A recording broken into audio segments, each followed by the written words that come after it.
तो नमस्कार, आप लोग कैसे हैं। आई होप कि बढ़िया होंगे। दोस्तों, आज के इस वीडियो में हम बताएंगे क्लास 10 का हिंदी का बहुविकल्पीय प्रश्न। ठीक, आपको इस वीडियो में हम जितना बहुविकल्पीय प्रश्न कराने वाले हैं, समझ जाइए कि बोर्ड एग्जाम के लिए सबसे ज़्यादा इम्पोर्टेंट है। क्यों इम्पोर्टेंट है बच्चों? क्योंकि ये जो प्रश्न बता रहे हैं ना, ये प्रश्न रिपीटेड क्वेश्चन है। ये प्रश्न हर साल पूछा जाता है। ठीक ना। देखिए, 2023 में जो हम प्रश्न बताए थे वो सारा क्वेश्चन फंसा हुआ था। ठीक, वही चीज़ हम 2024 में इस प्रश्न को करा रहे हैं, ताकि इसको आप लोग तैयार करिए और मन से पढ़िए और जाइए और हिंदी में अच्छे से अच्छा नंबर लाइए। अगर आप लोग इतना क्वेश्चन देखिए, हिंदी में आपको हम कुल मिला के 50 बहुविकल्पी प्रश्न कराने वाले हैं। ठीक, अगर 50 बहुविकल्पी प्रश्न को रट लेते हैं, याद कर लेते हैं, समझ जाए कि हिंदी में आपको पास होने से कोई रोक ही नहीं सकता है। ठीक, तो चलिए स्टार्ट करते हैं। देखिए, पहला है कि शुक्ल युग की कालावधि है। जो शुक्ल युग की कालावधि है, हमको ये बताना दिया है कि 1850 ईस्वी से 1900 तक, 19 ईस्वी से 1920 तक, 1919 से 1938, 1938 ईस्वी से 1947 तक। बताइए, शुक्ल युग कालावधि क्या है? इनमें से कौन सा ऑप्शन सही होगा? देखिए, इनमें से जो ऑप्शन सही होगा वो होगा हमारा ऑप्शन नंबर ग, यानी 1919 से 1938 तक। ठीक, देखिए दूसरा, कलम का सिपाही के लेखक है अमृत राय, गुलाब राय, बैद्यनाथ मिश्र, प्रेमचंद्र। आप सब लोगों को पता होगा बच्चों की जो कलम का सिपाही के लेखक है कौन है? बताइए, वो है हमारा अमृत राय जी। क्या है? कलम सिपाही के लेखक यही है। अब यहाँ तीसरा चलते हैं। तीसरा दिया, शुक्ल युग के प्रमुख इतिहासकार है डॉक्टर नगेंद्र, हजारी प्रसाद द्विवेदी, बाबू गुलाब राय। इनमें से कोई नहीं। बताइए, शुक्ल युग के प्रमुख इतिहासकार है कौन है इसमें से? बताइए कौन है? ऑप्शन में क्या होगा? ऑप्शन नंबर ग, यानी बाबू गुलाब राय जी क्या है? ये प्रमुख इतिहासकार, शुक्ल युग के प्रमुख इतिहासकार है। चौथा, अर्धनारीश्वर के लेखक है, अर्धनारीश्वर के लेखक है विष्णु प्रभाकर, प्रेमचंद्र, जयशंकर चतुर्सेन शास्त्री। बताइए, इनका कौन सा ऑप्शन सही होगा? चौथा का जो ऑप्शन सही होगा वो होगा हमारा विष्णु प्रभाकर। ऑप्शन नंबर ये का होगा। ठीक, पांचवा, गोदान किस युग का उपन्यास है? गोदान किस युग का उपन्यास है? शुक्ल युग, शुक्लोत्तर युग, द्विवेदी युग, आधुनिक युग। बताइए, गोदान किस युग का उपन्यास है बच्चों? इसका जो राइट आंसर होगा वो होगा ऑप्शन नंबर क, यानी कि शुक्ल युग। अब चलते हैं छवा दिया कि उपन्यास भूले विश्रेष चित्र के लेखक है। उपन्यास भूले विश्रेष चित्र के लेखक है प्रेमचंद्र, भगवती चरण वर्मा, यशपाल, वृंदावन लाल। ठीक, बताइए, उपन्यास भूले विश्रेष चित्र के लेखक है कौन है? बताइए, जो इसका राइट आंसर होगा वो होगा ऑप्शन नंबर ख, यानी कि यशपाल जी है।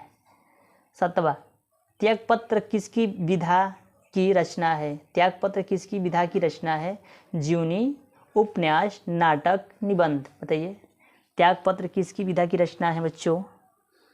हमारा ऑप्शन क्या होगा? ऑप्शन नंबर ख, यानी कि उपन्यास। क्या है? त्यागपत्र किसकी विधा की रचना है? उपन्यास।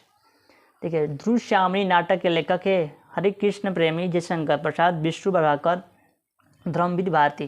बताइए, ध्रुव श्यामणी नाटक के लेखक है कौन है? ऑप्शन में क्या होगा? ऑप्शन नंबर क, यानी विष्णु हरिकृष्ण प्रेमी।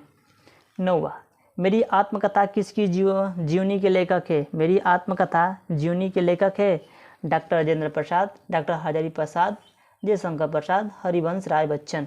तो ये मेरी आत्मकथा जीवनी के लेखक है। जो इसका राइट आंसर होगा बच्चों वो होगा डॉक्टर राजेंद्र प्रसाद जी हैं। इस पर ट्रिक लगाना है। 10वां, लहरों के राजहंस के लेखक का नाम है मोहन रवि, प्रेमधन, गुलाब राय, रामधारी सिंह दिनकर। बताइए, लहरों के राजहंस के लेखक है वो है मोहन रवि। ऑप्शन नंबर का आपका सही होगा। अब जाते हैं 11वां दिया कि तौलिए किस विधा पर आधारित है? नाटक पे, निबंध पे, एकांकी पे, कहानी पे। तो तौलिए किस विधा पर आधारित है बच्चों?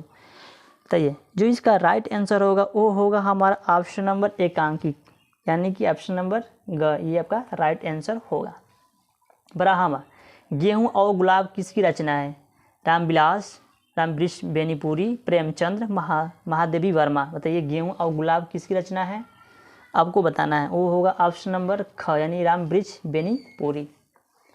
तीसरा, भगत शरण उपाध्याय द्वारा रचित निबंध कौन सा है? ठूठा आम, ठेले पर हिमालय, ठीक ना, सिलेटिस्कोड, नदी के द्वीप। बताइए इनमें से कौन ऑप्शन सही होगा? तिराहवा का, जो तिराहवा का ऑप्शन सही है बच्चों वो है ऑप्शन नंबर क, यानी ठूठा आम, ठीक। 14वां, सूरज का सातवां घोड़ा हिंदी विधा पर आधारित है? निबंधकार, उपन्यास, डायरी, कविता। बताइए सूरज का सातवां घोड़ा हिंदी विधा पर आधारित है। बताइए इसका राइट आंसर क्या होगा?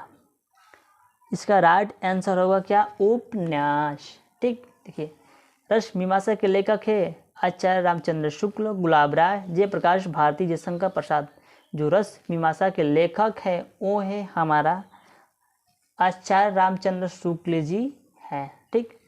देखिए बच्चों इस वीडियो में हम आपको 15 इम्पोर्टेंट बहुविकल्पी प्रश्न आपको हम करा दिए हैं, ठीक।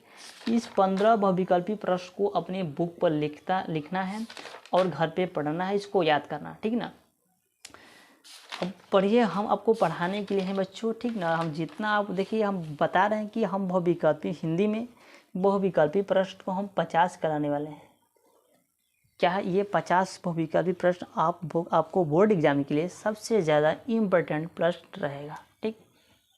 दोस्तों ये वीडियो आपको अच्छा लगा तो लाइक कमेंट सब्सक्राइब जरूर करिए। तो मिलते हैं अगले नेक्स्ट वीडियो में, तब तक जय हिंद जय भारत।